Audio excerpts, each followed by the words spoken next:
আল্লাহ পাক হাসরের ময়দানে 7 শ্রেণীর লোককে আল্লাহর আরশের নিচে জায়গা দিবেন।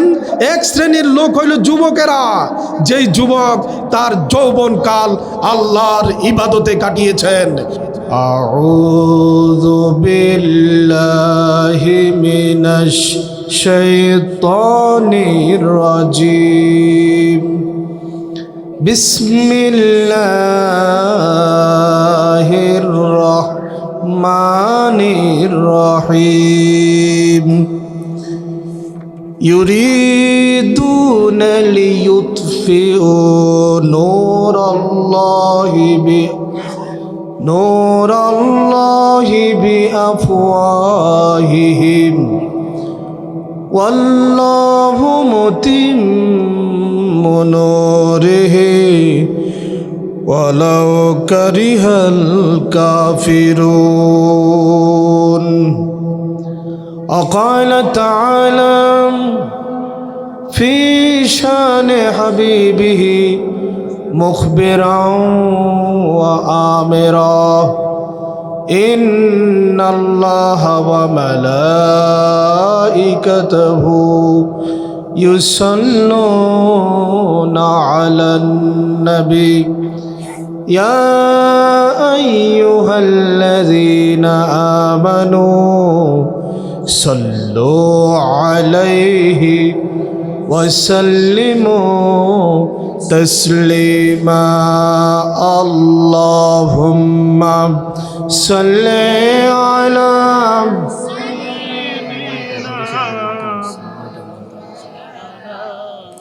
محمد وعلى آل سيدنا।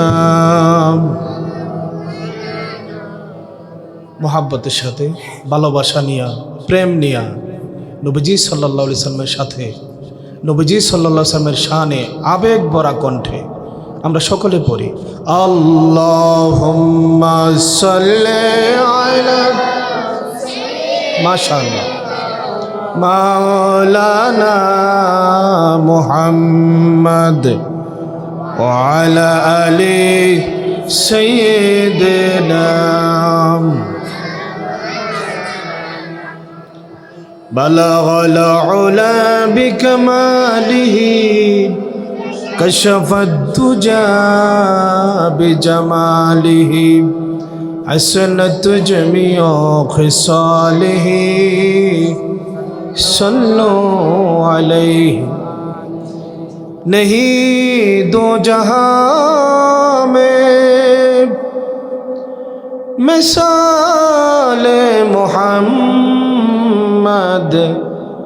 जमाल खुदा है कमाल मोहम्मद बलगल उलम बिकमालिही कशफद दुजा बिजमालिही हसनत जमीअ खिसालिही सल्लो। मुझे कुछ मिले या न मिले मोहम्मद मिले, यानी ओ शै जिसे अल्लाह मिले। बलगल उलम बिकमालिही कशफद दुजा बिजमालिही हसनत जमीअ खिसालिही सल्लु अलैहि व अल्लाहुम्मा आमीन। रब्बना ज़लमना अनफुसना व इल्लम तगफिर लना व तरहमना लनकुनन्ना मिनल खासिरिन।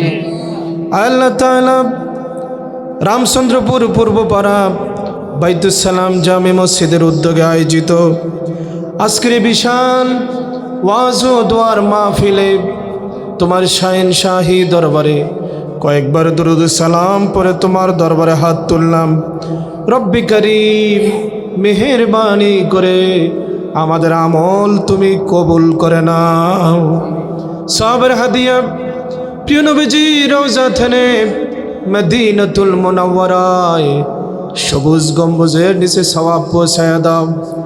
तमाम पृथिवीर जमीने যত মুসলমান নরনারী কবর দেশে শুয়ে আছেন প্রত্যেকের কবরে কবরে সওয়াব পৌঁছায় দাও আল্লাহ। রব্বে কারীম, এই মাহফিল আমাদের সকলের জন্য নাজাতের জরিয়া বানায় দাও আল্লাহ। ইয়া রব, करम तू अगर करे ओ बात दे जुबा को जो दिल फरासर करे। सुबहान रब्बिक रब्बिल इज्जति अम्मा यसिफून व सलामुन अलल मुरसलीन वल्हम्दुलिल्लाहि रब्बिल आलमीन। मुअज़्ज़ज़ मोहतरम, रामचंद्रपुर পূর্বপাড়া বাইতুস সালাম জামে মসজিদের উদ্যোগে আজকের ওয়াজ ও দোয়ার মাহফিলে সম্মানিত সভাপতি জনাব আলহাজ মোহাম্মদ জয়নাল আবদিন সাহেব মাদ্দাজিল্লাহুল আলী, আজকের মাহফিলের প্রধান মেহমান দক্ষিণ কুমিল্লার শ্রেষ্ঠ দরবার আধ্যাত্মিক কেন্দ্র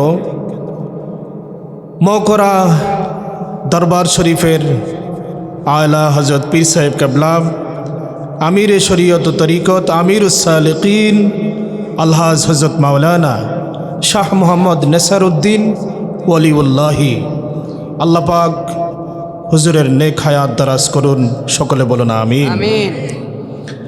আজকে দীর্ঘক্ষণ নসিহত পেশ করেছেন তরুণ উদীয়মান বক্তা, আমার প্রিয় বন্ধু, যিনি এখন প্রায় প্রতিদিনই বিভিন্ন জায়গায় ওয়াজ মাহফিল করছেন, হযরত মাওলানা সানাউল্লাহ সাদি সাহেব।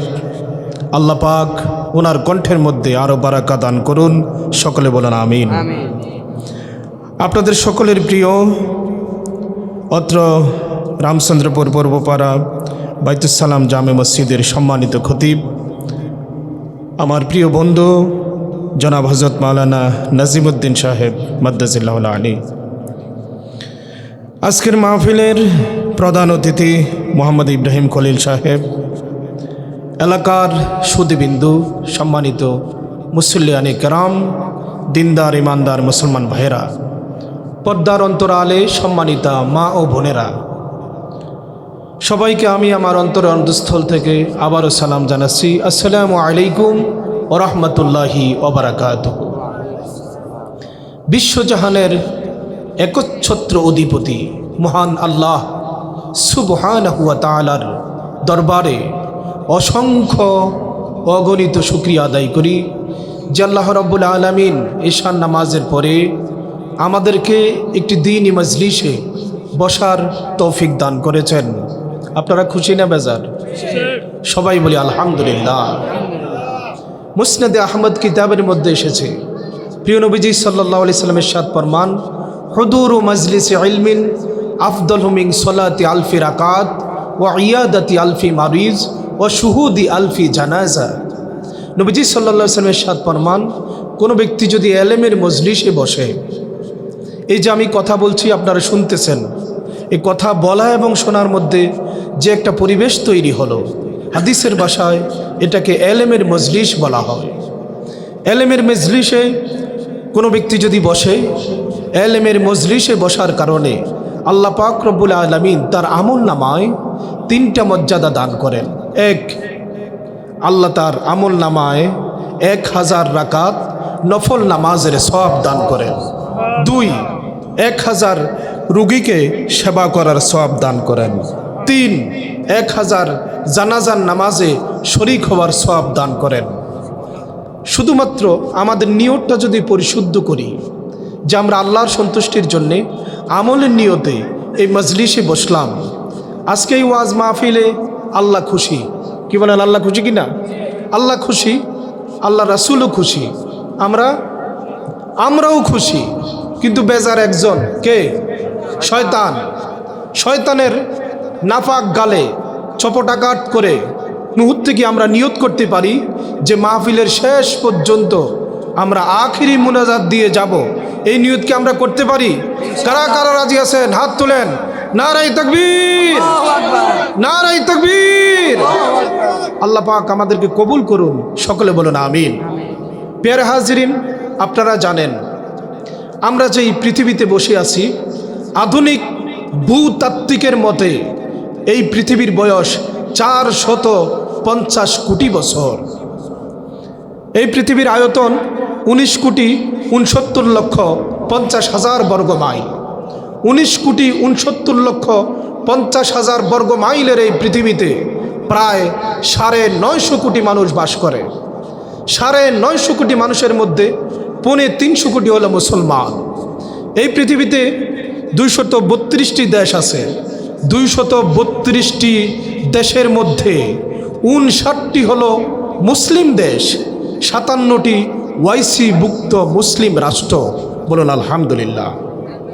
আপনারা শুনলে আনন্দিত হবেন, 59টি মুসলিম দেশে আল্লাহর কোরআন থাকার কথা, কিন্তু না, আজকে জাপান, জার্মান, অস্ট্রেলিয়া, কানাডা সহ পৃথিবীর প্রায় 184টি রাষ্ট্রে আল্লাহর কোরআন নিয়ে রিসার্চ হচ্ছে, গবেষণা হচ্ছে। বলুন সুবহানাল্লাহ। আজকে আমরা আল্লাহর কোরআন থেকে কথা শুনব। মহাবিশ্বই হলো আল্লাহর কোরআন। আজ পর্যন্ত কোনো মানুষ এই কোরআনের ব্যাপারে একটা কথাও বলতে পারে নাই। কোরআন যেমনই ছিল তেমনই আছে, তেমনই থাকবে। এই কোরআন হেফাজতের দায়িত্ব আল্লাহর হাতে। পৃথিবীতে যত কিতাব আছে, এমনকি আসমানি কিতাবগুলো পরিবর্তন হয়ে গিয়েছে, কিন্তু আল্লাহর কোরআনের দায়িত্ব স্বয়ং আল্লাহ নিয়েছেন। আল্লাহ বলেন, আমি এই কোরআন নাজিল করেছি আর এই কোরআন হেফাজত আমিই করব। বলেন সুবহানাল্লাহ। সারা পৃথিবীর সমস্ত কোরআন শরীফগুলো যদি জ্বালিয়ে দেওয়া হয়, তবু কি আল্লাহর কোরআন শেষ হবে? হবে না। পৃথিবীতে কোটি কোটির মানুষের হৃদয়ে আল্লাহ পাকের কোরআন আছে। বলুন সুবহানাল্লাহ। এমন একটি কিতাব, এই কিতাবের মধ্যে আল্লাহ পাক রব্বুল আলামিন সব কিছু বর্ণনা করেছেন। এই কোরআনে আছে বিজ্ঞান, এই কোরআনে আছে দর্শন, এই কোরআনে আছে জিওলজি, এই কোরআনে আছে অ্যালাটরি, এই কোরআনে আছে সার্জারি, এই কোরআনে আছে পলিটিক্যাল সায়েন্স, এই কোরআনে আছে মেডিকেল সায়েন্স, এই কোরআনে আছে স্বরাষ্ট্রনীতি, এই কোরআনে আছে পররাষ্ট্রনীতি, এই কোরআনে আছে যুদ্ধ, এই কোরআনে আছে সন্ধি, চুক্তি, উত্তরাধিকারী আইন, জীবন, সমাজ, রাষ্ট্র, যত কিছু মানুষের প্রয়োজন, সমস্ত নীতিমালার মূল নীতি আল্লাহর কোরআনে তিবিয়ানান লিকুল্লি শাই, সমস্ত কিছু আল্লাহ পাক খুলে খুলে বর্ণনা করে দিয়েছেন। বলুন সুবহানাল্লাহ। আর এই কোরআনের ব্যাখ্যা হলো হাদিস শরীফ। রাসূলুল্লাহ সাল্লাল্লাহু আলাইহি সাল্লামের হাদিস কোনো ব্যক্তি যদি অনুসরণ করে, আল্লাহ পাকের কোরআন যদি কোনো ব্যক্তি অনুসরণ করে, সে কোনো দিন পথভ্রষ্ট হবে না। আল্লাহ পাক রব্বুল আলামিন এই কোরআনুল কারীম আমাদেরকে দিয়েছেন। হাজা বায়ানুল লিন্নাস হুদাল লিন্নাস, তামাম বিশ্ববাসীর জন্যে কোরআন হলো হেদায়েতের মহাগ্রন্থ। বলুন সুবহানাল্লাহ। প্যারে হাজরিন, এই কোরআন নিয়ে গবেষণা চলছে। আপনারা শুনলে আশ্চর্য হবেন। 1985 সালের 13ই মার্চ লন্ডনের 12 জন বিজ্ঞানী, ডক্টর নূর, ডক্টর হেগেল, ডক্টর আথারজি সহ 12 জন বিজ্ঞানী আল্লাহর কোরআনের ভুল ধরার জন্য তারা বসলেন মাটির নিচে বিল্ডিংয়ের মধ্যে। 12 জন বিজ্ঞানী পৃথিবীর খ্যাতনামা। 1985 সালের 13ই মার্চ তারা কোরআন শরীফের ভুল ধরার জন্য বসলেন। আপনারা বলেন, তারা যদি আজীবনে চেষ্টা করে কোরআন শরীফের ভুল ধরতে পারবে? 1 মাস, 2 মাস, 3 মাস কোরআন শরীফের ভুল তারা ধরতে পারছেন না। একবারে বিসমিল্লাহর বা থেকে সূরা নাসের সিন পর্যন্ত এই পুরো কমপ্লিট কোরআন তারা গবেষণা করে দেখছেন। কোরআনের একটা নোক্তা, একটা জের জবরও পরিবর্তন করার মতো নয়। কোরআন শরীফ যেমন ছিল তেমনই আছে, তেমনই থাকবে। বলুন সুবহানাল্লাহ। তারা চিন্তা করলো, আমরা তো কোরআনুল কারীমের ভুল ধরতে পারলাম না, তাহলে কি করা যায়? মুহাম্মদ সাল্লাল্লাহু আলাইহি সাল্লামের এই হাদিসের মধ্যে যদি একটা হাদিসও আমরা ভুল ধরতে পারি, তাহলে যেই নবীর উপরে কিতাব নাজিল হয়েছে অটোমেটিক কোরআন বাদ পড়ে যায়। কি বলেন? তারা চিন্তা করলো, কোরআন শরীফে ভুল ধরতে পারি নাই, ঠিক আছে, হাদিসে কোনো ভুল আছে কি না। তারা সহিহ বুখারী হাতে নিল। অনেক রিসার্চ করে, অনেক গবেষণা করে সহিহ বুখারী থেকে 3টা হাদিস তাদের কাছে সন্দেহ মনে হলো। নাউজুবিল্লাহ বলেন। 1 নম্বর হাদিস তারা খুঁজে পেয়েছে, রাসূলুল্লাহ সাল্লাল্লাহু আলাইহি সাল্লাম ইরশাদ ফরমান, ইজা শারিবাল কলবু ফি এনাই আহাদিকুম ফালইগসিল সাবান ওয়া ফি রিওয়ায়াতিন ইহদাহুন্না বিতুরাব। নবীজি সাল্লাল্লাহু আলাইহি সাল্লাম ইরশাদ ফরমান, তোমাদের কোনো পাত্রে, খাবারের পাত্রে কুকুর যদি মুখ লাগায় তাহলে এই পাত্রটা তোমরা 7 বার ধৌত করবে। অপর বর্ণনায় আছে 1 বার তোমরা মাটি দিয়ে রগড়িয়ে নিবে। তারা চিন্তা করলো 7 বার ধৌত করার কথা কেন বলা হয়েছে? 1 বার ধুইলে তো বর্তমানে পৃথিবীতে কত আধুনিক ডিটারজেন্ট পাউডার আছে না ভাই? তাহলে 1 বার ধুইলে তো পরিষ্কার হয়ে যায়। মুহাম্মদ সাল্লাল্লাহু আলাইহি সাল্লাম 7 বার ধোয়ার কথা কেন বললেন? তাহলে বোঝা গেল মুহাম্মদ সাল্লাল্লাহু আলাইহি সাল্লাম মিথ্যা বলেছেন। বলুন নাউজুবিল্লাহ। তারা একটা কুকুরের লালা একটা পাত্রের মধ্যে ছেড়ে দিল, দেখলো যে অসংখ্য জীবাণু এই পাত্রের মধ্যে পড়ে আছে। এখন তারা পৃথিবীর সবচেয়ে উন্নত মানের পাউডার নিয়ে ধৌত করলো, দেখলো যে না, 1 বার ধুইল জীবাণু যায় না, 2য়বার আবার ধুইল জীবাণু যায় না, 3য়বার আবার ধুইল জীবাণু যায় না, 4র্থ 5ম 6ষ্ঠবার ধৌত করলো। একজন আরেকজনের দিকে তাকায়, কিরে জীবাণু যাচ্ছে না কেন? 7 বার ধৌত করার পরে দেখলো যে এই পাত্রের মধ্যে আর জীবাণু নাই। ডক্টর নূর, ডক্টর হেগেল, ডক্টর আথারজি একজন আরেকজনের দিকে তাকাচ্ছেন, বললেন ঘটনা কি? আজ থেকে 1500 বছর আগে মুহাম্মদ সাল্লাল্লাহু আলাইহি সাল্লাম এই পৃথিবীতে এসেছেন। তিনি তো কোনো বিজ্ঞানী নয়, কিন্তু মুহাম্মদ সাল্লাল্লাহু আলাইহি সাল্লাম তো বিজ্ঞানীর মহাবিজ্ঞানী। বলুন সুবহানাল্লাহ। তাদের ধারণা যে মুহাম্মদ সাল্লাল্লাহু আলাইহি সাল্লাম তো এটা জানার কথা নয়, কিন্তু এই 1 বার 2 বার 3 বার 7 বার ধৌত করতে হবে এটা মুহাম্মদ সাল্লাল্লাহু আলাইহি সাল্লাম কীভাবে জানলো? তাহলে বোঝা গেল মুহাম্মদ সাল্লাল্লাহু আলাইহি সাল্লামের কথাই সত্য। বাকি 2টা হাদিস, আমরা যে 3টা হাদিস নিয়েছি, বাকি 2টা হাদিস গবেষণা করে যদি দেখি সত্য, তাহলে আমরা 12 জন বিজ্ঞানী এট এ টাইম এখানে বসেই মুসলমান হয়ে যাব। বলেন সুবহানাল্লাহ। আমার প্রিয় ভাইয়েরা, 2য় হাদিস তারা নিল। রাসূল সাল্লাল্লাহু আলাইহি সাল্লামের ইরশাদ ফরমান, ইজা ওয়াকা যুবাবু ফি শারিবা আহাদিকুম ফালইয়াগমিসহু সুম্মা লিয়ুনজিয়াহু। তোমাদের খাবারের পাত্রে যদি কোনো মাছি বসে, কোনো তরল খাবারের মধ্যে যদি কোনো মাছি বসে, তাহলে তোমরা এই মাছিটা তরল খাবারের মধ্যে ডুবাইয়া দিবে। এখন তারা চিন্তা করলো মাছি তো জীবাণু ছড়ায়, মাছি ডুবাইয়া দিলে তো জীবাণু আরও বেশি ছড়াইবে, সুতরাং মুহাম্মদ সাল্লাল্লাহু আলাইহি সাল্লাম মিথ্যা বলেছেন। বলুন নাউজুবিল্লাহ। তারা একটা মাছি নিল এবং একটা তরল খাবারের মধ্যে মাছি ছেড়ে দিল, দেখলো যে হাজারো জার্ম জীবাণু এই খাবারের মধ্যে। তখন তারা এই মাছিটা পুরাটাই এই তরল খাবারের মধ্যে ডুবিয়ে দিল, দেখলো যে না, কোনো জীবাণু নাই। তারা অবাক হয়ে গেল, ঘটনা কি, জীবাণু যায় কোথায়? তারা হাদিসের শেষাংশে দেখলো, ফাইন্না ফি ইহদা জানাহাইহি দান ওয়াল উখরা শিফা। কেননা মাছির একটা ডানার মধ্যে জীবাণু থাকে, আরেকটা ডানার মধ্যে জীবাণু নাশক ঔষধ থাকে। বলুন সুবহানাল্লাহ। তারা এবার রিমোট সিস্টেম করলো, মাছির একটা ডানা ডুবাইলো, দেখলো যে অনেক জীবাণু। আবার 2টা ডানা যখন পুরোপুরি ডুবাইয়ে দেয়, দেখে যে জীবাণু চলে যায়। একজন বিজ্ঞানী আরেকজন বিজ্ঞানীর দিকে তাকাইয়ে বলে, ঘটনা কি? মুহাম্মদ সাল্লাল্লাহু আলাইহি সাল্লাম কীভাবে বুঝলেন যে একটা মাছির তরল খাবারের মধ্যে বসলে মাছিটা ডুবাইয়া দিলে জীবাণু চলে যাবে?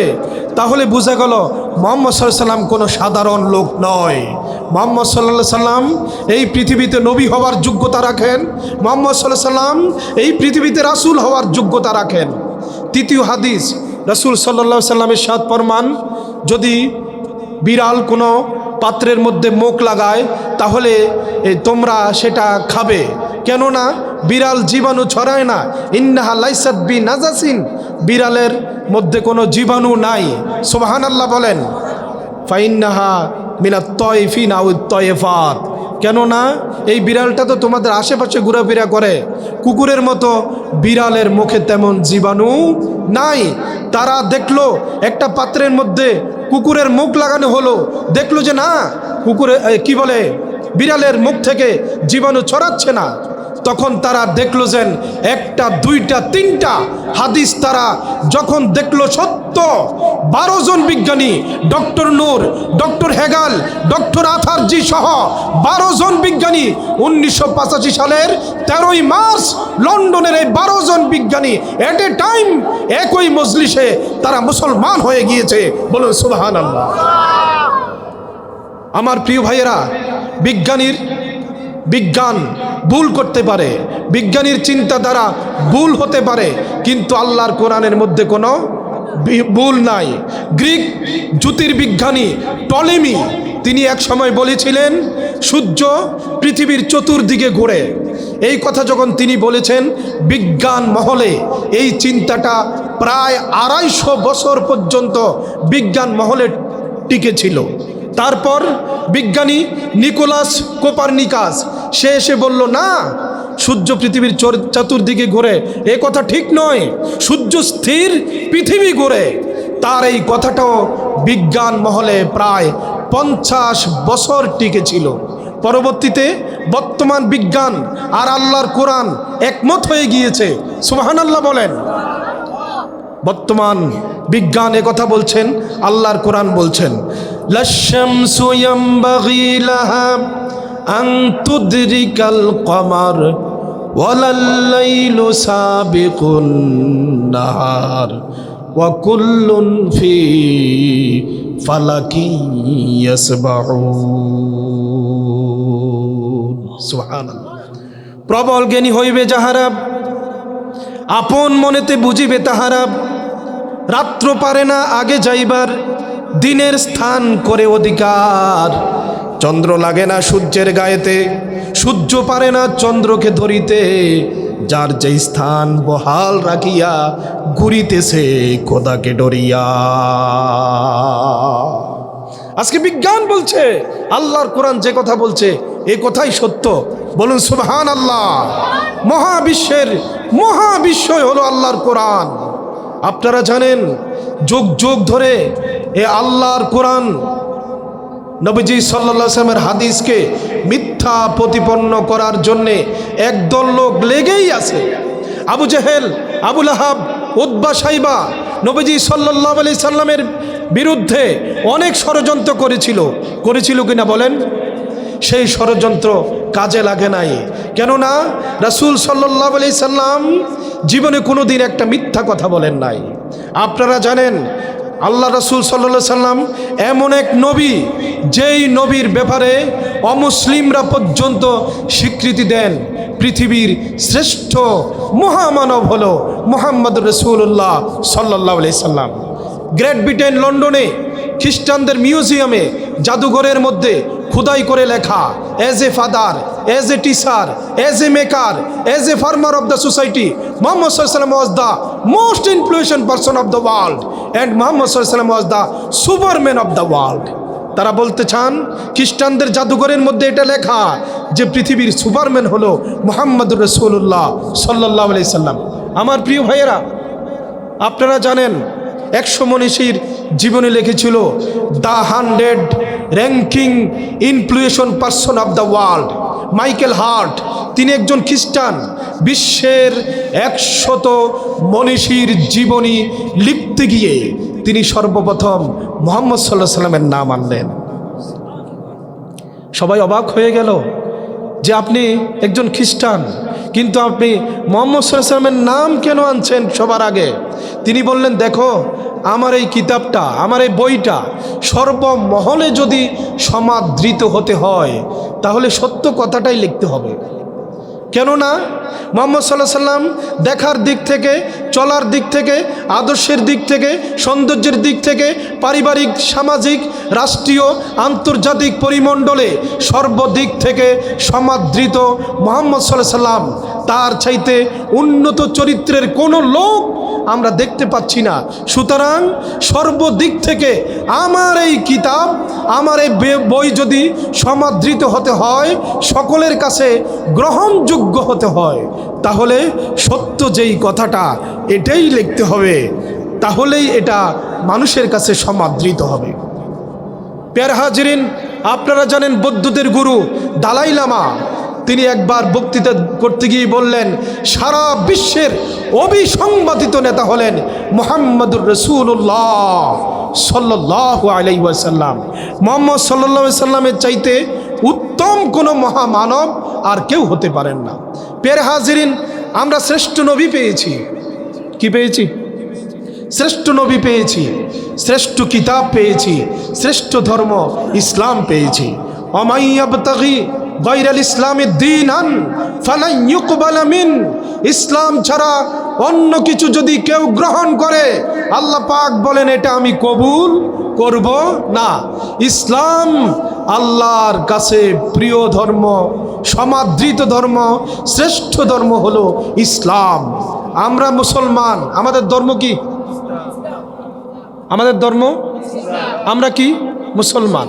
আমাদের কিতাব আল কোরআন, আমাদের সংবিধানের নাম কি? আল কোরআন। এখন আমাদের নাম আব্দুল করিম, আব্দুর রহিম, আব্দুল সামাদ, মুবাশশির আলী, এই নাম দিয়ে কোনো মানুষ কি মুসলমান হয় নাকি আরও কিছুর প্রয়োজন আছে? অতীতের মানুষ যখন ইসলাম গ্রহণ করত তখন তারা বড় বড় তিনটে সমস্যার সম্মুখীন হইত। প্রথম, কোনো অমুসলিম যদি ইসলাম গ্রহণ করে তাহলে তার বাবা তাকে তেজ্য পুত্র হিসাবে স্বীকৃতি দিত। 2, বাড়িঘর থেকে তাকে বের করে দিত। 3, জাগা জমিন সহায় সম্পদ, যে ওয়ারি সূত্রে যে সম্পদ তিনি পেত এই সম্পদ থেকে তাকে বঞ্চিত করা হতো। এই বড় বড় তিনটা সমস্যার সম্মুখীন হয়ে মানুষ মুসলমান হয়েছে। আর আমরা যারা মুসলমান, আমরা তো এরকম কোনো সমস্যার সম্মুখীন হই নাই। আমার আব্বা মুসলমান, কি বলেন ভাইরা?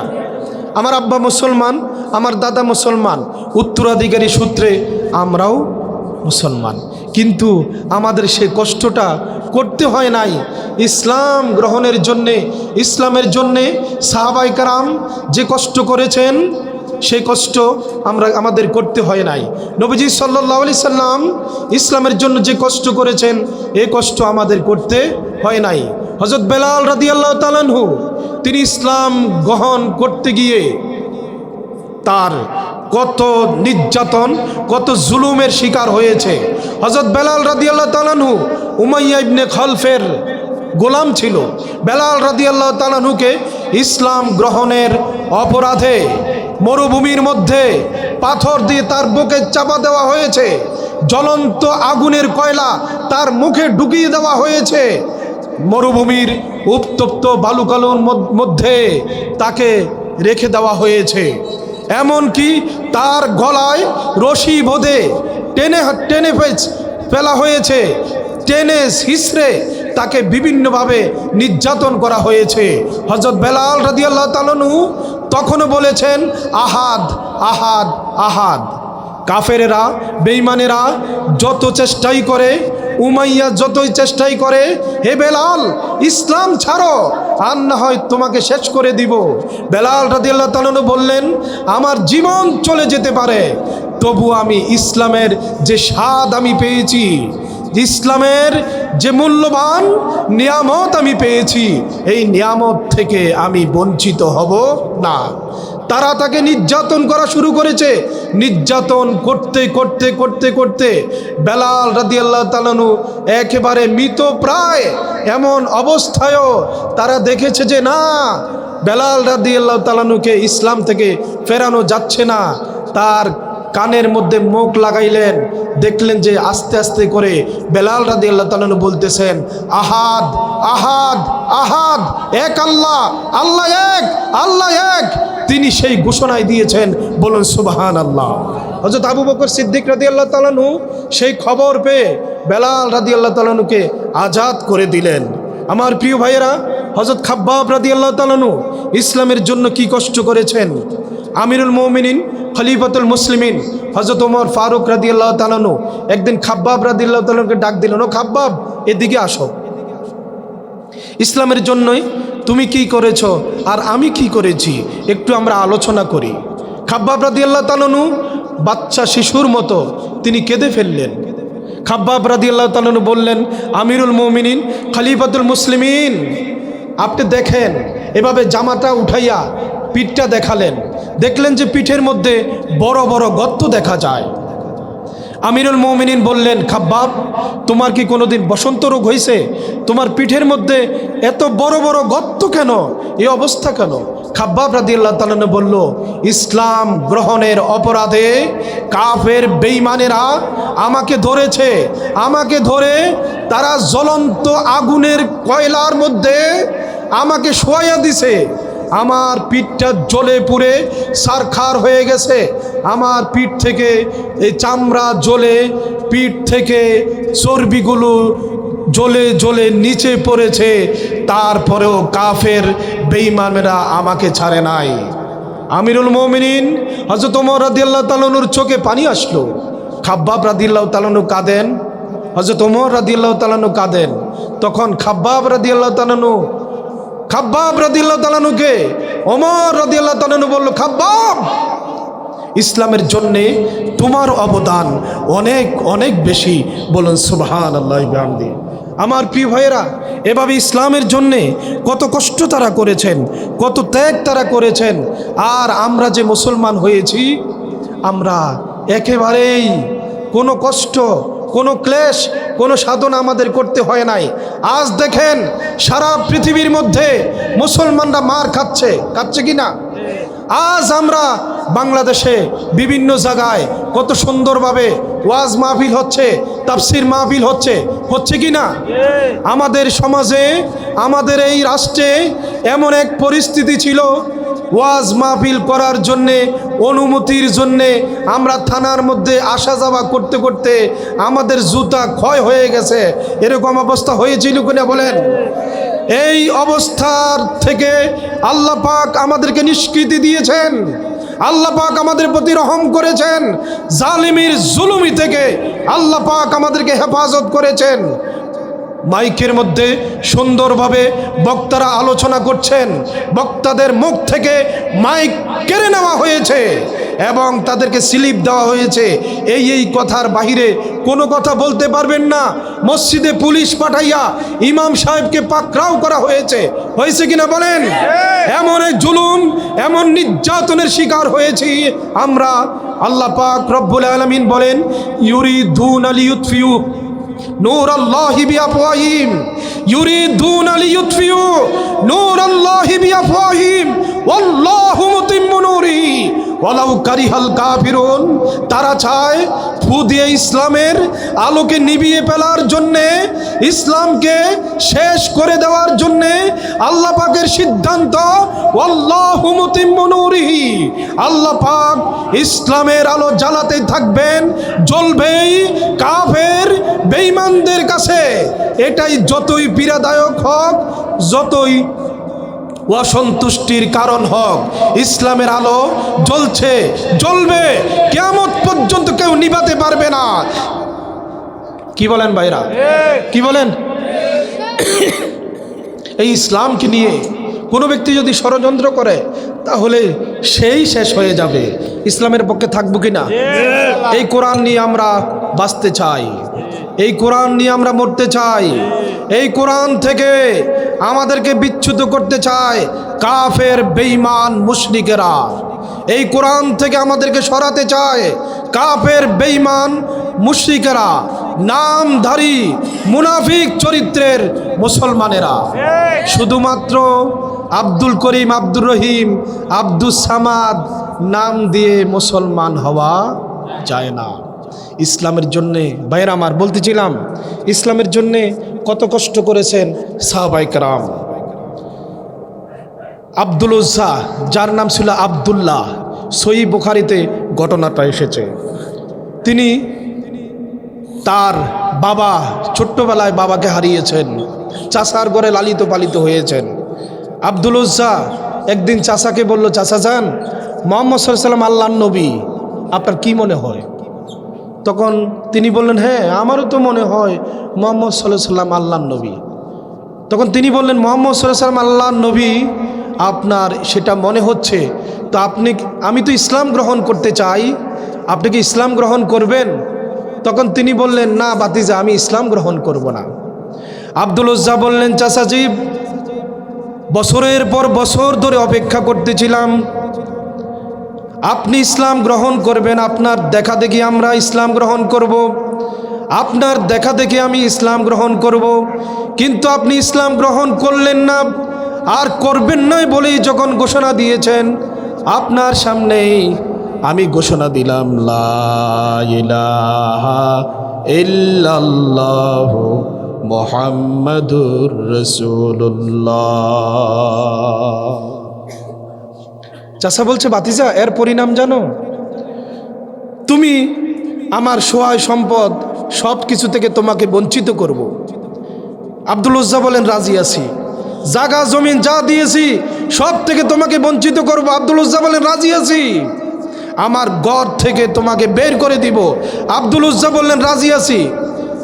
চাচা বললেন, শুধু তাই নয়, তোমার পরনে যে লুঙ্গি আছে, গায়ে যে জামা আছে, এইটাও আমার পয়সার লুঙ্গি জামা, এইটাও ছেড়ে দিতে হবে। আব্দুল উজ্জা গায়ের জামাটা খুলে দিলেন, পরনের লুঙ্গিটা খুলে দিলেন। সুবহানাল্লাহ বলেন। তিনি বললেন, চাচা যান, আমি চলে যাচ্ছি মদিনার দিকে, রাসূল সাল্লাল্লাহু আলাইহি সাল্লামের পানে। বলুন সুবহানাল্লাহ। আব্দুল উজ্জা চাচার কাছ থেকে সরে বাড়িতে গেল। বাড়িতে গিয়ে দেখল তার আম্মা যান, তার মা এই উলঙ্গ ছেলেকে, যুবক মানুষ, তাকে দেখে অবাক হয়ে গেছেন। বাবা, তোমার এই অবস্থা কেন? আব্দুল উজ্জা বলল, মা, ইসলাম গ্রহণ করার অপরাধে আমার চাচা আমাকে সব কিছু থেকে বঞ্চিত করেছে, এমনকি গায়ের জামাটা, পরনের লুঙ্গিটাও রাখে নাই, সেটাও আমি খুলে দিয়ে এসেছি। আব্দুল উজ্জার মা বলে, বাবা তুমি আমার কাছে কি চাও? আব্দুল উজ্জা বলল, মা কিচ্ছু চাই না, আমি আমার ইজ্জত ডাকতে পারি এমন কিছু দাও। আমি আমার ইজ্জত ডেকে তারপরে আমি আল্লাহ রাসূলের কাছে চলে যাব। মা গো, আমি মুসলমান হয়ে গেছি। গরিব মানুষ তো। আব্দুল উজ্জার মা বললেন, আমার তো ঘরে কিছুই নাই, একটা ছেঁড়া কম্বল, এই কম্বলটা দিয়ে কোনো রকম তিনি কম্বলটা দিয়ে এভাবে ইজ্জত ডাকলেন। তেমন একবার হাঁটুর নিচে যায়, একবার হাঁটুর উপরে উঠে ছোট্ট একটা কম্বল দিয়ে তিনি এভাবে ঢেকে মদিনার পথে রওনা হলেন। বলুন সুবহানাল্লাহ। মসজিদে নববীতে গেলেন। রাসূল সাল্লাল্লাহু আলাইহি সাল্লাম মসজিদে প্রবেশ করলেন। দেখলেন যে মসজিদের কোনায় এমন একটা লোক বসে আছে, একেবারে মাথার চুল উস্কো খুস্কো, ক্ষুধার্ত চেহারা, গায়ের মধ্যে ময়লা। তিনি বললেন, তুমি কে? তখন আব্দুল উজ্জা বলল, আমার নাম আব্দুল উজ্জা, তোমার এই অবস্থা কেন? তিনি বললেন, ইয়া রাসূলুল্লাহ, ইয়া হাবিবাল্লাহ, আমি মুসলমান হয়েছি, ইসলাম গ্রহণ করেছি। আমার চাচাকে বলেছি, চাচা আপনি ইসলাম গ্রহণ করেন, আপনার সাথে আমি মুসলমান হব। আমার চাচা ইসলাম গ্রহণ করে নাই, এমনকি চাচা যান আমাকে সব কিছু থেকে বঞ্চিত করেছেন, গায়ের জামাটা, পরনের লুঙ্গিটাও আমি দিয়ে এসেছি। নবীজি সাল্লাল্লাহু আলাইহি সাল্লাম বললেন, আব্দুল উজ্জা, তোমার নাম আজ থেকে আব্দুল উজ্জা না, তোমার নাম হলো আব্দুল্লাহ। সুবহানাল্লাহ। তোমার নাম আব্দুল্লাহ। আহলে সুফফার অধিবাসীদেরকে বললেন, তাকে কোরআন শিখাও। আব্দুল উজ্জা কোরআন শিখতেছেন, আহলে সুফফার বাসীদের সাথে তিনি থাকতেছেন। এক পর্যায়ে আব্দুল উজ্জা কোরআন শরীফ জোরে জোরে পড়ে। সাহাবায়ে কেরাম নবীজি সাল্লাল্লাহু আলাইহি সাল্লামের কাছে নালিশ করলেন, ইয়া রাসূলুল্লাহ, আব্দুল উজ্জা তো কোরআন শরীফ জোরে জোরে পড়তেছে, এখন তার চিল্লানির জ্বালায় আমরা তো ঘুমাইতে পারি না। নবীজি সাল্লাল্লাহু আলাইহি সাল্লাম বললেন, তাকে জোরে জোরে পড়তে দাও, তাকে চিল্লাইতে দাও, কেননা তার ইসলাম গ্রহণ করা বড় কষ্টের ইসলাম তিনি গ্রহণ করেছেন। বলেন সুবহানাল্লাহ। ইসলাম গ্রহণ করতে গিয়ে তিনি কিছুই আনতে পারেন নাই, গায়ের জামাটা দিয়ে এসেছেন, পরনের লুঙ্গিটাও খুলে ফেলতে হয়েছে। সুতরাং আব্দুল উজ্জা জোরে জোরে পড়তে দাও, জোরে জোরে তাকে চিল্লাইতে দাও, আব্দুল্লাহকে জোরে জোরে পড়তে দাও। বলুন সুবহানাল্লাহ। নবীজি সাল্লাল্লাহু আলাইহি সাল্লাম ইতিমধ্যে তাবুকের যুদ্ধের গণধামামা বেজে উঠেছে। নবীজি সাল্লাল্লাহু আলাইহি সাল্লাম যুদ্ধে চলে গেলেন। তারপরে খবর আসলো আব্দুল উজ্জা ইন্তেকাল করেছেন। নবীজি সাল্লাল্লাহু আলাইহি সাল্লাম আব্দুল উজ্জার কাফন দাফনের জন্যে নবীজি সাল্লাল্লাহু আলাইহি সাল্লাম বললেন, আব্দুল উজ্জাকে গোসল দাও, জানাজা পড়াইয়া রাত্রেবেলায় দাফন হবে। একজন লোক কবরের মধ্যে নেমেছেন, দুইজন লোক লাশ বহন করে আনতেছেন, আরেকজন লোক বাতি ধরে রয়েছেন। লাশ বহন করে যে দুইজন লোক আনতেছেন তারা আর কেউ নয়, একজন হলেন আবু বকর, আরেকজন হলেন ওমর। কবরের মধ্যে যিনি নেমেছেন তিনি আর কেউ নন, বিশ্বনবী মুহাম্মদুর রাসূলুল্লাহ সাল্লাল্লাহু আলাইহি সাল্লাম। বাতি নিয়ে যিনি দাঁড়িয়ে আছেন তিনি আর কেউ নন, তিনি হলেন হযরতে বেলাল। বলুন সুবহানাল্লাহ।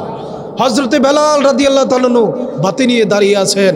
আল্লাহ রাসূল সাল্লাল্লাহু আলাইহি সাল্লাম রাত্রিবেলায় এভাবে আব্দুল উজ্জাকে, আব্দুল্লাহকে আল্লাহ রাসূল সাল্লাল্লাহু আলাইহি সাল্লাম কবরস্থ করে তারপরে দুখানা হাত তুললেন, আল্লাহর কাছে ফরিয়াদ করলেন, রব্বুল আলামিন, আজ সন্ধ্যা পর্যন্ত আমি আব্দুল্লাহর প্রতি রাজি ছিলাম, খুশি ছিলাম।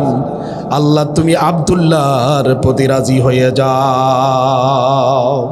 হযরত ইবনে মাসউদ রাদিয়াল্লাহু তাআলা আনহু তিনি পাশে দাঁড়ানো ছিলেন, চিৎকার দিয়ে বললেন, আয় আল্লাহ তাআলা, আজকের এই কবরের মধ্যে যদি আব্দুল্লাহর লাশ না হইয়া আমার লাশটা হতো, আমার ভাগ্যটা খুলে যেত। আল্লাহ রাসূল যেহেতু দোয়া করেছেন, বলুন সুবহানাল্লাহি ওয়া বিহামদিহি। আমার প্রিয় ভাইরা, বলতেছিলাম যে ইসলামের জন্যে, দ্বীনের জন্যে, কোরআনের জন্যে কিরকম কষ্ট তারা করেছেন। যুগে যুগে ইসলামকে, কোরআনকে, ইসলামের আদর্শ থেকে মানুষকে দূরে সরিয়ে দেওয়ার জন্যে একদল লোক আছে কিনা বলেন? একদল লোক যুগ যুগ ধরে ষড়যন্ত্র করছে, কিন্তু তাদের এই ষড়যন্ত্র কোনো কাজে আসে নাই। নবীজি সাল্লাল্লাহু আলাইহি সাল্লাম বললেন, তোমরা ইনসাফ কায়েম করো। সহিহ বুখারীর হাদিস, ইন্নামা উহলিকাল্লাযিনা ক্বাবলাকুম আন্নাহুম সারাকা ফীহিমুশ শরীফ তারাকুহু ওয়া ইযা সারাকা ফীহিমুদ দাঈফ আকামু আলাইহিল হুদুদ। আল্লাহ রাসূল সাল্লাল্লাহু আলাইহি সাল্লাম বললেন, ও আমার সাহাবীরা শোনো, অতীতের লোকেরা ধ্বংস হয়েছে একটি কারণে। সেই কারণটি হলো আন্নাহুম কানু ইজা সারাকা ফীহিমুশ শরীফ, তাদের মধ্য থেকে সম্ভ্রান্ত বংশের কোনো ছেলে যদি চুরি করত, ডাকাতি করত, তাহলে তারা তাকে ছেড়ে দিত। ওয়াইজা সারাকা ফীহিমুজ দাঈফ আকামু আলাইহিল হুদুদ, গরিবের ছেলে যদি অন্যায় করে একেবারে ডাকডোল পিটাইয়া মানুষ একত্র হইয়া সুন্দরভাবে আসন পাতাইয়া বিচার করত। কেননা গরিবের বিচার করার জন্য সবাই আছে, ধনীর বিচার করার জন্য কেউ নাই। বর্তমান সমাজে এরকম পরিবেশ আছে কিনা নাই বলেন? তারা কি করে? ধনী লোকদেরকে ছেড়ে দেয়, গরিবের সন্তানের উপর জুলুম করে, নির্যাতন করে। আল্লাহ রাসূল বলেন, অতীতের লোকেরা ধ্বংস হয়েছে বেইনসাফি করার কারণে। আল্লাহ রাসূল বলেন, আইমুল্লাহ, আল্লাহর কসম করে বলছি, লাউ আন্না ফাতেমাতা বিনতা মুহাম্মাদিন সাল্লাল্লাহু আলাইহি সাল্লাম সারাকাত লা কাতাতু ইয়াদাহা, আমার মেয়ে ফাতেমা যদি চুরি করত, কোরআনের আইন দিয়া আমি মুহাম্মদ সাল্লাল্লাহু আলাইহি সাল্লাম আমার মেয়ের হাত কেটে দিতে কুণ্ঠাবোধ করতাম না। বলুন সুবহানাল্লাহ।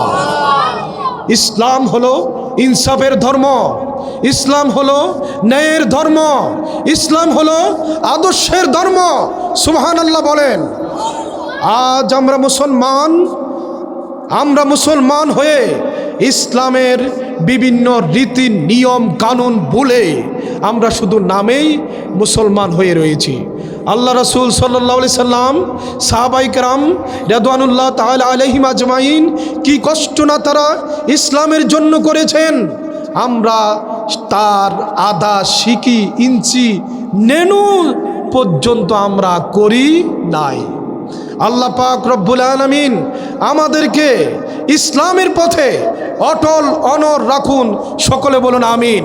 হযরত খাব্বাব রাদিয়াল্লাহু তাআলা আনহু, হাদিসের মধ্যে এসেছে, সহিহ বুখারীর হাদিস, আন খাব্বাব বিন আরিদ রাদিয়াল্লাহু তাআলা আনহু আন্নাহু ক্বাল শাকাউনা ইলা রাসূলিল্লাহি সাল্লাল্লাহু আলাইহি সাল্লাম ওয়া হুয়া মুতাওয়াসসিদুন বুরদাতুন লাহু ফি জিল্লিল কাবা। হযরত খাব্বাব রাদিয়াল্লাহু তাআলা আনহু বলেন, নবীজি সাল্লাল্লাহু আলাইহি সাল্লাম বাইতুল্লাহ শরীফের ছায়ার মধ্যে আরাম ফরমাচ্ছেন। আমি তখন কাছে গিয়ে বললাম, আলা তাস্তানসিরু লানা, আলা তাদউল্লাহ লানা ইয়া রাসূলুল্লাহ, হে আল্লাহ রাসূল, আমাদের জন্য কি দোয়া করবেন না? আমাদের জন্য কি আল্লাহর দরবারে সাহায্য প্রার্থনা করবেন না? মায়ের খাইয়ে খাইয়ে তো শেষ হয়ে গেলাম। নবীজি সাল্লাল্লাহু আলাইহি সাল্লাম উঠে বসলেন, বললেন, খাব্বাব শোনো, অতীতের লোকেরা ইসলাম গ্রহণের অপরাধে দ্বীনের দায়ী যারা ছিল, দ্বীনের দায়ীদেরকে সমকালীন রাষ্ট্রশক্তি তাদেরকে ধরত, ফায়ুখাজুর রাজুলু, তাদেরকে ধরত, ফায়ুহফারু লাহু ফিল আরদ, তাদের জন্য জমিনে গর্ত করত, ফায়ুজালু ফিহা, এই জমিনে গর্ত করে কোমর পর্যন্ত ওই লোকটাকে গেড়ে ফেলা হতো, ফায়ুজাউ বিল মিনশার, তারপরে করাত আনা হতো, ফায়ুজালু ফায়ুদাউ আলা রাসিহি, এই করাতটা তাদের মাথার উপরে রাখা হতো, ফায়ুজালু নিসফাইন, একটা জীবিত মানুষকে করাত দিয়ে চিরে চিরে কেটে দু টুকরো করে দেওয়া হতো, মা ইয়াসুদ্দুহু ওয়া মা ইয়াসুদ্দুহু যালিকা আন দীনিহি, তবু তাদেরকে দিন থেকে, ইসলাম থেকে এক চুল পরিমাণও তাদেরকে সরাইতে পারে নাই। বলুন সুবহানাল্লাহ। নবীজি বলেন, ও খাব্বাব শোনো, সেদিন বেশি দূরে নয়, ইয়েমেনের রাজধানী সানা থেকে শুরু করে সৌদি আরবের হাজারামাউত পর্যন্ত এ বিশাল হাজার হাজার মাইল দূরত্বের এই পথে সুন্দরী নারীরা তার সৌন্দর্যের পসরা নিয়া, সওদাগরেরা তাদের টাকা পয়সা দন দৌলত নিয়া নির্বিঘ্নে চলাফেরা করবে। লা ইয়াখাফু ইল্লাল্লাহ, লা ইয়াখাফু ইল্লাল্লাহ, লা ইয়াখাফু ইল্লাল্লাহ, তাদের মনে আল্লাহ ছাড়া কারো ভয় তাদের অন্তরে থাকবে না। বলুন সুবহানাল্লাহ। ওয়ালাকিন্নাকুম তাস্তাজিলুন, অথচ তোমরা বড্ড তাড়াহুড়া করছো। তাড়াহুড়া করো না, অপেক্ষা করো, মাইর খাও, জেলে যাও, শহীদ হও, আল্লাহর জমিনে আল্লাহর দ্বীন কায়েম হবেই হবে ইনশাআল্লাহ। বলুন ইনশাআল্লাহ। আমার ভাইয়েরা, আল্লাহ পাক রব্বুল আলামিন আমাদেরকে হেদায়েতের পথে, ইসলামের পথে, কোরআনের পথে চলার তৌফিক দান করুন। সকলে বলুন আমিন। আমরা কি ইসলামের পথে চলতে চাই? আমরা কি কোরআনের পথে চলতে চাই? আমরা কি আল্লাহ রাসূলের আদর্শ মানতে চাই? আমরা কি নবীজি সাল্লাল্লাহু আলাইহি সাল্লামের সুন্নত তরিকা মানতে চাই? তাহলে আল্লাহর কোরআন, নবীজি সাল্লাল্লাহু আলাইহি সাল্লামের সুন্নাত তরিকায়, নবীজি সাল্লাল্লাহু আলাইহি সাল্লামের যে হাদিস আমরা অনুসরণ করব। রাজি আছি তো ইনশাআল্লাহ? আল্লাহ পাক আমাদেরকে তৌফিক দান করুন। সকলে বলুন আমিন। ইসলাম সেতু পরশমানিক, তাকে কে পেয়েছে খুঁজি, পরশে তারা শোনা হলো যারা, তাদেরকেই মোরা বুঝি। বলুন সুবহানাল্লাহ। এই জমিন অলিয়া উলিয়ার জমিন। এই জমিন কি? শাহজালাল, শাহপরান, শাহ মাকদুম, এই যে মকরার মরহুম হুজুর রহমাতুল্লাহ আলাইহি, তারা কি দ্বীনের কাজ করেন নাই? ইসলামের কাজ করেন নাই? করেই তারা মানুষের মাথার মধ্যে মানুষ টিকি পড়তো, মানুষ ধুতি পড়তো, এরকম অবস্থা গেছে কিনা? নামের আগে শ্রী লিখতো। আল্লাহর ওলিরা এসে মানুষদেরকে ইসলাম শিখাইছেন। সুবহানাল্লাহ বলেন। আমরা কাদের কারণে ইসলাম পেয়েছি? বলেন। আল্লাহর ওলিদের কারণে আমরা ইসলাম পেয়েছি। আজ যে আমরা ইসলাম গ্রহণ করেছি, আজ যে আমরা ইসলাম পেয়েছি, অনেক মুসলমান আছে নামাজই পড়ে না। আছে কি না? আছে না নাই বলেন? ফজরের নামাজ, জোহরের নামাজ, আসরের নামাজ, মাগরিবের নামাজ, ইশার নামাজ, 5 ওয়াক্ত নামাজ আমাদের উপর ফরজ না সুন্নাত?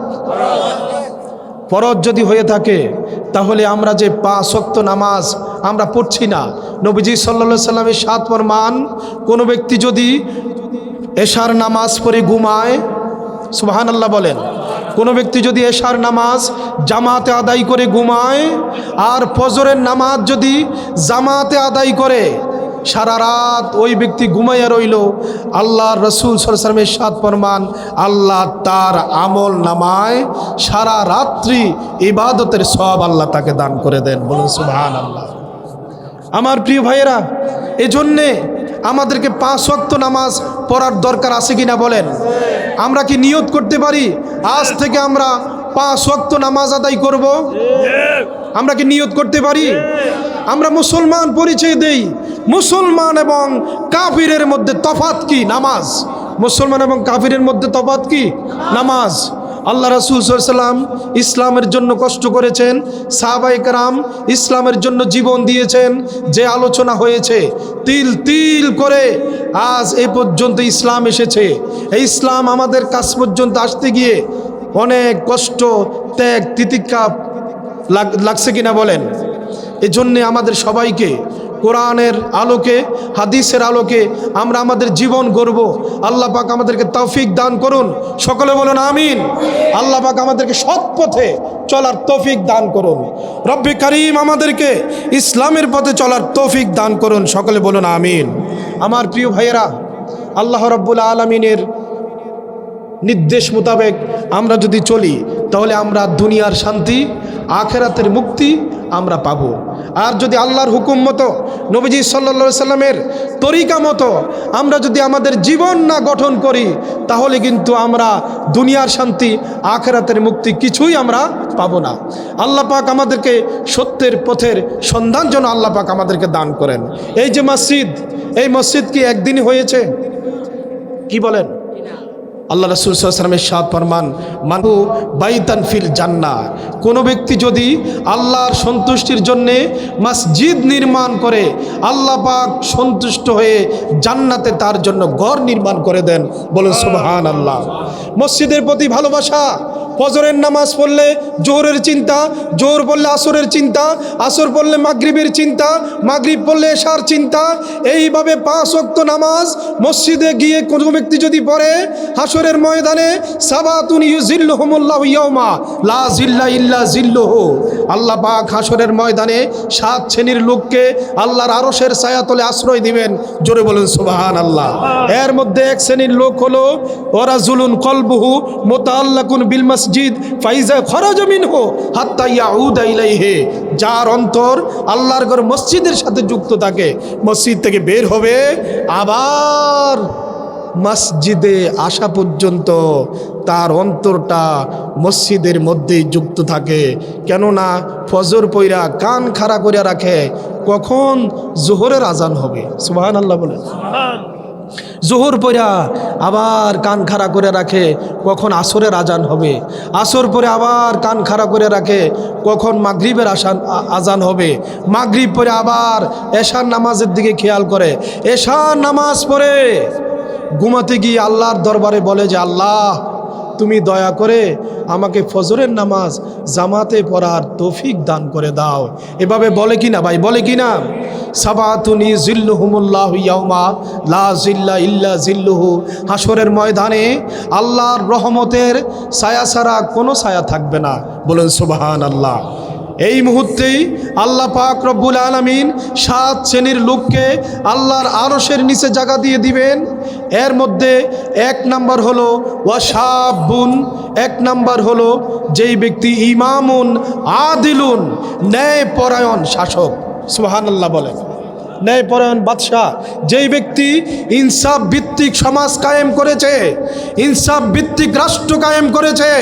আল্লাহ পাক রব্বুল আলামিন হাসরের ময়দানে বলবেন, ও আমার বান্দা, দুনিয়াতে তুমি সম্মানিত ছিলে, আজকেও তুমি আসো, আমি তোমাকে সম্মানিত করলাম, আমার আরশের ছায়াতলে তুমি বসে যাও। বলুন সুবহানাল্লাহি ওয়া বিহামদি।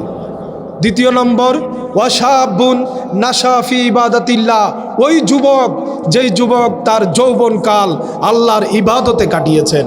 সুবহানাল্লাহ বলেন। বৃদ্ধকালে অনেক সময় তো অজু রাখা যায় না, এরকম অবস্থা হয় কি না ভাই? হয়, কিন্তু যৌবনকালের ইবাদত সেজদা দিতে দেরি, কবুল হইতে দেরি নাই। সুবহানাল্লাহ। এই জন্য আল্লাহ পাক হাসরের ময়দানে যুবককে ডাক দিবেন, ও যুবক, তুমি যৌবনকালে অন্যায় করার শক্তি তোমার ছিল, অপরাধ করার শক্তি তোমার ছিল, তুমি অন্যায় করো নাই, অপরাধ করো নাই, গুনাতে জড়াও নাই। আজকে যুবকেরা মিলে বিভিন্ন জায়গায় ওয়াজ মাহফিলের ব্যবস্থা করছে কিনা বলেন?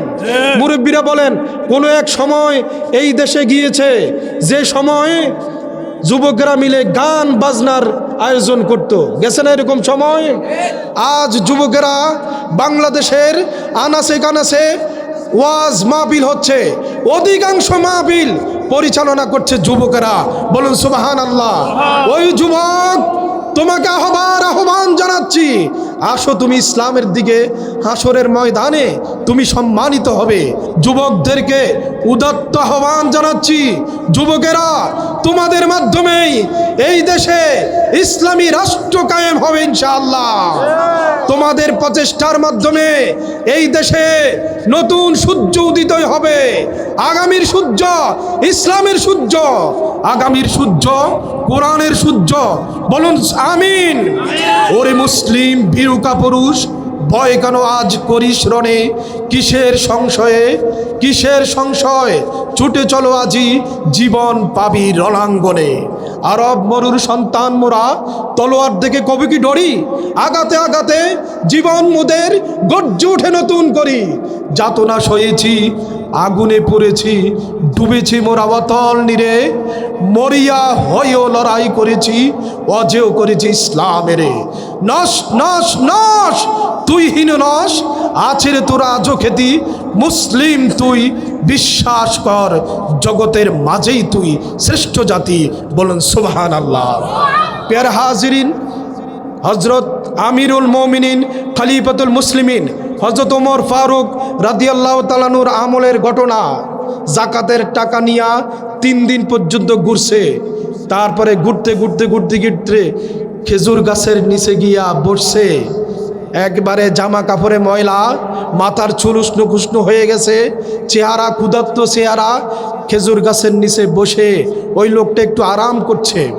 আরেকজন লোক এসেছে, এসে দেখে যে একটা লোক বসে রয়েছে। ওই লোক খুশি হয়েছে যে ভাই, আমি তো 3 দিন পর্যন্ত জাকাতের টাকা নিয়া দৌড়াদৌড়ি করতেছি, কিন্তু কাউকে পাচ্ছি না, যার কাছে যাই ওই বলে যে এই মিয়া আমাকে জাকাতের টাকা দিতে আসছো, আমি তো নিজেই জাকাত দিই। এখন আরেক জায়গায় গেছে, এই মিয়া তুমি আমাকে জাকাতের টাকা দিতে আসছো কেন, আমি তো নিজেই জাকাত দিই। রামচন্দ্রপুর সব ঘুরছে, দেখে যে সকলে জাকাত দিন না। এরপরে কাশীনগর গেছে, দেখে সবাই জাকাত দেওয়ার মতো লোক। মিয়ার বাজার গেছে, 14 গ্রাম গেছে, পুরো কুমিল্লা শহর ঘুরছে, দেখে যে সবাই জাকাত দেয়। সুবহানাল্লাহ বলেন। জাকাত নেওয়ার মতো কোনো লোক নাই। তখন ওই লোকটা তখন ওকে বলতেছে যে ভাই, আমি তো আপনাকে পাইছি, সুতরাং আপনি এই টাকাটা রাখেন, জাকাতের টাকা।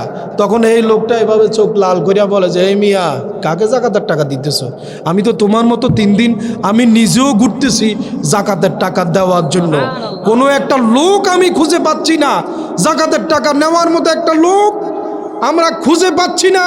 তোমার যেই দশা আমারও সেই দশা হয়েছে। ভাইয়ের আমার, 2016 সালের দৈনিক ভোরের কাগজ একটা রিপোর্ট করেছে, বাংলাদেশের সব ধনবান লোকেরা A to Z যাদের উপরে জাকাত ফরজ হয়েছে, সব লোকেরা যদি জাকাত দেয় হিসাব কইরা, তাহলে প্রতি বছর জাকাতের টাকা টোটাল অ্যামাউন্ট হবে 25,000 কোটি টাকা। পদ্মা সেতু করতে 30,000 কোটি টাকা খরচ হয়েছে। ধরুন এক পদ্মা সেতুর টাকা জাকাতের ফান্ডেই জমা হয়ে যাবে যদি এই দেশ ইসলামী রাষ্ট্র হয়, পাই টু পাই যদি সকলেই জাকাত দেয়। সকলে বলুন সুবহানাল্লাহ। আমার ভাইয়েরা, তখন একটা রিপোর্ট করা হয়েছিল, বাংলাদেশে বাস্তুহারা লোক আছে 16,94,000, ধরেন না 17 লক্ষ। এই 17 লক্ষ লোককে তখন যদি জাকাতের টাকা সলিডভাবে কালেক্ট করা 17 লক্ষ লোককে দেওয়া হতো, প্রতিজনেই প্রায় 15 লক্ষ টাকার বেশি এক একজন জাকাতের টাকা পাইতো। অর্থাৎ তিনি জাকাতের টাকা পাইতো, আগামী বছর তিনি নিজেই জাকাত দেওয়া লাগতো। সুবহানাল্লাহ বলেন। আজ এই পরিস্থিতি কেন হয়েছে? রাস্তাঘাটে আপনার কাছে হাত পাততেছে, আছে কি না ভাই? কত লোক আমাদের কাছে হাত পাতে, ভাই কিছু দেন, ভাই কিছু দেন। হাসরের ময়দানে তারা যদি আল্লাহর দরবারে মামলা দায়ের করেন, আমাদের কোনো উপায় থাকবে না। আপনারা বলেন, আমাদের এই দেশের কয়জন ধনবান লোক হিসাব করে জাকাত দেয়? বলেন, কয়জনে দেয় জাকাতের টাকা? প্রতি বছর দেখা যায় রোজার মাসে জাকাতের আলাদা কাপড় আছে বাজারের মধ্যে, একবারে মশারি। কি বলেন? এটা একবার পড়লে দ্বিতীয়বার আর পরার মতো অবস্থা থাকে না। তো এইরকম কাপড়, জাকাতের আলাদা কাপড় তারা কিনে, আবার কিছু নামকাস্তে টাকা দেয়। আমাদের এই দেশে জাকাতের টাকা নিতে যাইয়া লাইনের মধ্যে দাঁড়াইয়া জীবন দিতে হয়েছে। এরকম অবস্থা হয়েছে কিনা বলেন? হাসরের ময়দানে আপনার আল্লাহর কাছে দায়ী হবেন। জাকাতের টাকা আমরা যে দিচ্ছি, এটা গরিব অসহায় লোক যারা, গরিব অসহায় লোক যারা, তাদের প্রতি অনুকম্পা নয়, তাদের প্রতি দয়া নয়, এটা গরিবের অধিকার। কি বলেন? কি বলেন? এটা গরিবের অধিকার। তাদের অধিকার, তাদের পাওনা তাদের কাছে পৌঁছাইয়া দিবা। এখানে তোমার বাহাদুরির কিছুই নাই। তাদের টাকা তুমি তাদেরকে পোষায় দিচ্ছ। আজ আমাদের দেশের অসংখ্য লোক জাকাতের টাকা দিবে বলে বিভিন্ন ধরনের বাহানা, অজুহাত, হিসাব কিতাব তো নাইয়ে। কি বলেন? মনে রাখবেন মুসলমান, জাকাতের টাকা যদি পাই টু পাই হিসাব করে জাকাত দেওয়া না হয়, এই জাকাত আল্লাহ গ্রহণ করবেন না। জাকাত আইডিয়া হিসাবে দেওয়ার বিষয় নয়, জাকাত হলো হিসাব করে দেওয়ার বিষয়। এই জন্য যারা জাকাত দেয় না, হাসরের ময়দানে কঠিন মুসিবতের দিনে গরিব অসহায় লোকেরা ধনীদের নামে মামলা দিবে, ধনীদের নামে মামলা দিবে। আল্লাহর কাছে বলবে যে আল্লাহ, এই লোকগুলো জাকাতের টাকা দেয় নাই, এই জন্য আমরা বিপদে পড়েছি, এই জন্য আমরা মুসিবতে পড়েছি। আল্লাহ তুমি তাদের বিচার করো। কোরআনে শরীফের মধ্যে রব্বে কারিম ইরশাদ ফরমান, যেই সমস্ত লোকগুলার কারণে অন্যান্য লোকেরা পদস্থলিত হয়। কি বলেন? আপনি আমাকে অপরাধের দিকে ধাবিত করছেন। এই দেশের মধ্যে নারায়ে তাকবীর, আল্লাহু আকবার স্লোগান দিলে একদল নামধারী মুসলমান বলছে এটা জঙ্গিদের স্লোগান। বলছে কি না? নারায়ে তাকবীরের স্লোগান দিতে দেয় নাই। ঢাকা ভার্সিটির মধ্যে কোরআন তেলাওয়াতে বাধা দিয়েছে। এরকম অবস্থা হয়েছে কিনা বলেন?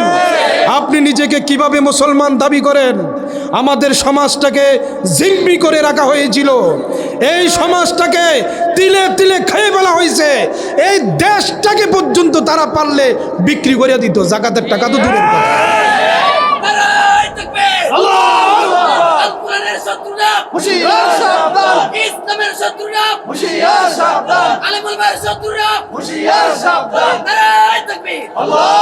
আমরা সাবধান করে দিতে চাই, যত চুরি করেছ, যত ডাকাতি করেছ, যত দুর্নীতি করেছ, পাই টু পাই হিসাব দেওয়া লাগবে।